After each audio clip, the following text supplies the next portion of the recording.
Qatar की राजधानी दोहा पर इसराइल के हवाई हमले ने मध्य पूर्व क्षेत्र को एक नए संकट की ओर धकेल दिया। कतर के प्रधानमंत्री मोहम्मद बिन अब्दुल रहमान बिन जासिम अल थानी ने कहा कि इसराइल की आक्रामकता का जवाब देने के लिए क्षेत्रीय स्तर पर सामूहिक प्रतिक्रिया अब जरूरी हो चुकी है। उन्होंने चेतावनी दी कि पूरा खाड़ी क्षेत्र खतरे में है और इसराइल की कार्रवाइयों से शांति की संभावनाएं खत्म हो रही हैं। अल्थानी ने अमेरिकी मीडिया नेटवर्क सीएनएन को दिए इंटरव्यू में कहा, हम उम्मीद कर रहे हैं कि क्षेत्रीय प्रतिक्रिया सार्थक होगी और इसराइल को इस तरह की दबंगई से रोकेगी। उन्होंने इस्राएली प्रधानमंत्री बेंजामिन नेतन्याहू पर आरोप लगाया कि वे पूरे क्षेत्र को अराजकता की ओर धकेल रहे हैं। कतर ने साफ तौर पर अरब देशों से इसराइल के खिलाफ एकजुट होने की अपील की है। इसराइल ने मंगलवार को दोहा में हमास नेताओं की बैठक को निशाना बनाया था, जहां वे अमेरिकी राष्ट्रपति डोनाल्ड ट्रंप द्वारा प्रस्तावित गाजा युद्ध विराम योजना पर चर्चा कर रहे थे। इसराइल ने दावा किया कि यह हमला 10 से अधिक फाइटर जेट्स और म्यूनिशंस का इस्तेमाल करके किया गया। कतर ने कहा कि उसके 2 सुरक्षा अधिकारी मारे गए, जबकि हमास ने बताया कि उसके 5 निचले स्तर के सदस्य मारे गए, जिनमें खलील अल हैया के बेटे, 3 बॉडीगार्ड और एक कार्यालय प्रमुख शामिल हैं। हमास के प्रमुख नेता जैसे मुख्य वार्ताकार खलील अल हैया बच गए। कतर लंबे समय से इसराइल हमास संघर्ष में मध्यस्थता की भूमिका निभा रहा है और यहाँ अमेरिका का सबसे बड़ा सैन्य अड्डा अल उदैद है। अंतर्राष्ट्रीय स्तर पर इस हमले की निंदा तेज हो गई है। फ्रांस के राष्ट्रपति इमैनुअल मैक्रों ने कतर के अमीर शेख तमीम बिन हमद अल थानी से फोन पर बातचीत कर कहा, ये हमले अस्वीकार्य हैं और हम कतर की संप्रभुता और सुरक्षा के प्रति प्रतिबद्ध हैं। भारतीय प्रधानमंत्री नरेंद्र मोदी ने भी कतर के प्रधानमंत्री से बातचीत की और इसराइल की कार्रवाई को गलत करार दिया। संयुक्त अरब अमीरात के राष्ट्रपति शेख मोहम्मद बिन जायद अल नहयान ने हमले को आपराधिक करार दिया और क्षेत्रीय स्थिरता के लिए खतरा बताया। उन्होंने कतर के अमीर से मिलकर कहा, यह कतर की संप्रभुता का उल्लंघन और सभी अंतर्राष्ट्रीय कानूनों का भी है।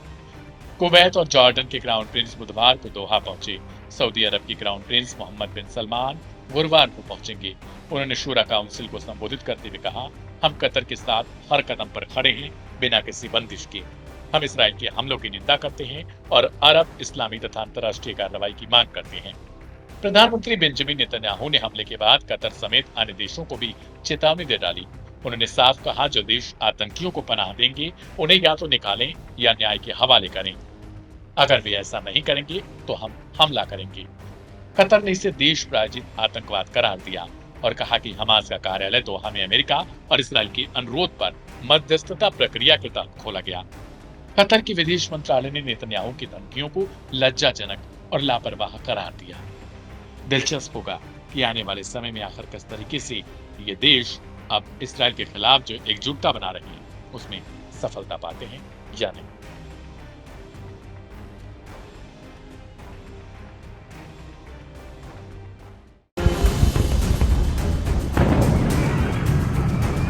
मिडिल ईस्ट में तनाव एक बार फिर खतरनाक मोड़ पर पहुंच गया और इसकी मुख्य वजह इजराइल और उसके मुस्लिम देशों पर किए जा रहे हमले। जी हाँ, इजराइल मुस्लिम देशों को लगातार निशाना बना रहा है। हवाई हमलों के जरिए मुस्लिम देशों में बमबारी कर रहा है, निहत्थे लोगों की जान ले रहा है।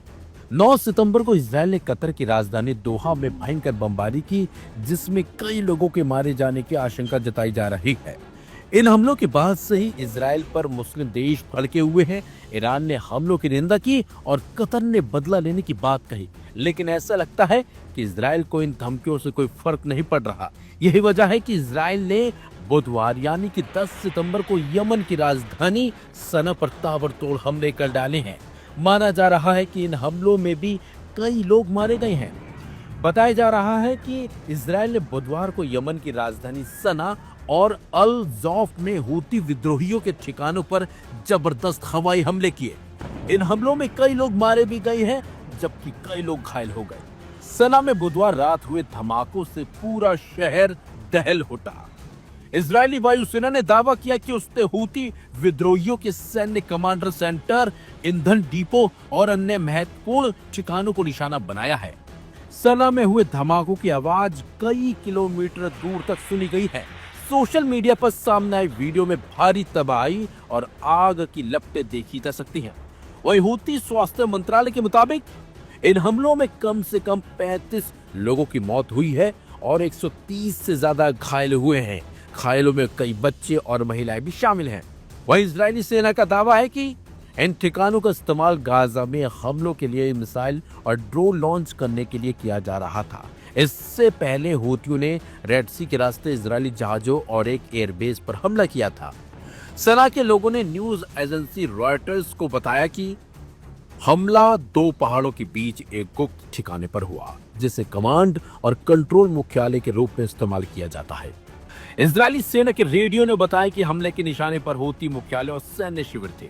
ये हमले इजरायल और हूतियों के बीच 1 साल से चल रहे हमलों और जवाबी हमलों का हिस्सा है, जो गाजा में चल रहे युद्ध से जुड़े हैं। ईरान समर्थित हूतियों ने लाल सागर में जहाजों पर हमले किए हैं, जिन्हें वे गाजा में फिलिस्तीनियों के साथ एकजुटता का कदम बताते हैं। इससे पहले इजरायल ने 6 मई को सना हवाई अड्डे पर हमला किया था, जिससे उसका टर्मिनल भवन नष्ट हो गया और रनवे को भारी नुकसान पहुंचा था। इजरायली सेना ने सोमवार यानी कि 8 सितंबर को कहा कि उसने दक्षिणी शहर एलात के पास हवाई हमले के सायरन बजने के बाद यमन से लॉन्च किए गए एक ड्रोन को भी रोक दिया था। कुछ घंटों बाद नेगेव क्षेत्र में एक और ड्रोन घुसपैठ के बाद अतिरिक्त सायरन बजने की खबर मिली थी। हालांकि सेना ने इसके परिणाम का खुलासा नहीं किया। कतर के बाद लेकिन जिस तरीके से यमन पर हमले इजरायल ने किए हैं, उससे हूती भड़के हुए हैं और वो जल्दी इन हमलों का बदला ले सकते हैं। फिलहाल देखना होगा कि हूती इन हमलों का बदला कैसे, कब और किस वक्त लेते हैं, क्योंकि हूतियों ने भी इजरायल की कहीं ना कहीं नाक में दम कर रखा है।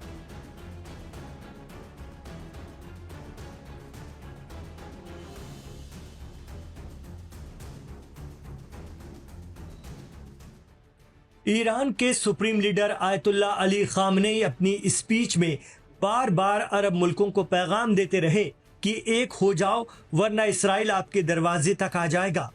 वो आरोप लगाते हैं कि इसराइल सिर्फ ग्रेटर इसराइल के सपने को पूरा कर रहा है, उसे जमीन चाहिए और अरब देश भले ही इसराइल से कितने भी समझौते कर लें, लेकिन वो अपने लक्ष्य को नहीं भूलता।